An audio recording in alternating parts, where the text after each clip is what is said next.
Hi friends, అందరికీ నమస్కారం. Welcome back to employees news today channel. ఉద్యోగులు, టీచర్లు, పెన్షనర్లకు సంబంధించిన ముఖ్యమైన అప్డేట్స్ అన్ని మిస్ కాకుండా మన ఛానల్ ద్వారా మీకు ప్రతిరోజు తెలియచేయడం జరుగుతుంది. మరొక అప్డేట్ అయితే కనుక ఈ వీడియోలో తెలుసుకుందాము. వీడియో పూర్తిగా చూడండి, అలాగే తప్పకుండా ఒక లైక్ చేసి మీకు తెలిసిన వరకు కూడా షేర్ చేయండి. ఇంక వివరాల్లోకి వెళ్ళిపోదాం. లబోదిబోమంటున్న ఉపాధ్యాయులు, ఎన్నికలకు ముందు బదిలీ పేరిట 50 కోట్లు వసూలు చేసిన మంత్రి బొత్స, ఆయన పేషీ అధికారులు. బొత్సకు డబ్బులు ఇచ్చాం, అయినా బదిలీ కాలేదు. ఇప్పుడు ఉద్యోగులకు సంబంధించి లబోదిబోమంటున్నారు. ఈ ఉపాధ్యాయులకు సంబంధించి ఎన్నికల కోడ్ తర్వాత కొత్త పాఠశాలలో చేరకుండా నిలిపివేత, ఇంకా మరిన్ని అక్రమాలు అయితే ఇప్పుడు బయటికి రాబోతున్నాయని చెప్తున్నారు. వివరాలు చూస్తే, ఎన్నికలకు ముందు కోట్లు దండుకొని మంత్రి బొత్స సత్యనారాయణ, కొందరు అధికారులు చేసిన ప్రభుత్వ ఉపాధ్యాయుల అక్రమ బదిలీలకు ప్రభుత్వం ఇప్పుడు అడ్డకట్ట వేసింది.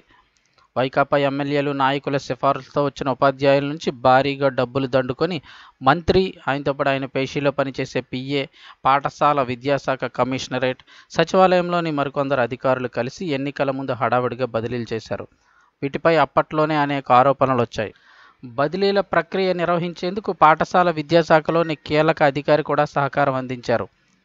ఇక విద్యా సంవత్సరం మధ్యలో బదిలీలు చేయడంతో ఆ సంవత్సరం ముగింపు రోజున పాత పాఠశాలలో రిలీవ్ అయి కొత్త బడుల్లో చేరాలని మొదట ఆదేశాలు ఇచ్చారు. ఈలోపు ఎన్నికల కోడ్ రావడంతో కోడ్ ముగిసిన తర్వాత కొత్త పాఠశాలలో చేరాలని పాఠశాల విద్యాశాఖ అయితే ఆదేశాలు ఇచ్చింది.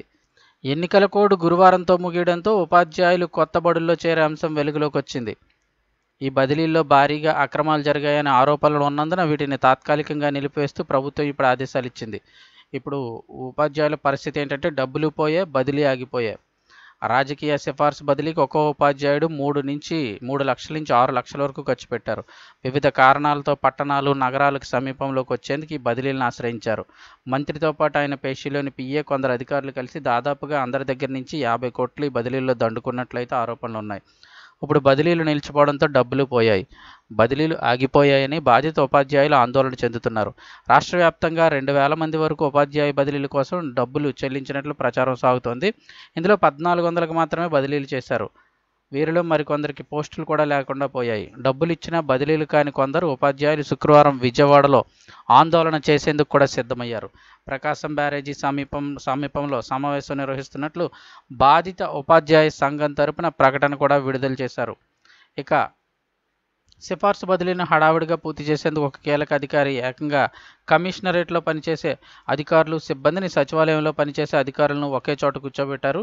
కమిషనరేట్ నుంచి సచివాలయానికి దస్త్రాలు, జాబితాలు వెళ్ళి మళ్ళీ తిరిగి రావడం, క్షేత్రస్థాయిలో సమాచారం సేకరించడం వంటి ఆలస్యమవుతున్నాయా అంటూ అందరినీ ఒకే చోట కూర్చోబెట్టి సిఫార్సును బదిలీలు చేయించారు. మొదట్లో బదిలీ చేసిన కొంతమందికి జీతాలు రాకపోవడంతో ఉపాధ్యాయుల నుంచి ఒత్తిడి వచ్చింది. దీంతో ఏప్రిల్ 23న ఎన్నికలు కూడా అమల్లో ఉన్నప్పటికీ బదిలీలను రాటిఫై చేస్తూ ఆదేశాలు ఇచ్చారు. ఎక్కడైనా అవినీతి, అక్రమాలు జరుగుతుంటే అడ్డుకోవాల్సిన కీలక అధికారి 2 విభాగాలకు చెందిన అధికారులను ఒకే చోట కూర్చోబెట్టి బదిలీలు చేయించడం అనేది అవినీతికి పరాకాష్ట అంటున్నారు. ఇంత చేస్తే బదిలీలకు అడ్డుకట్టపడింది.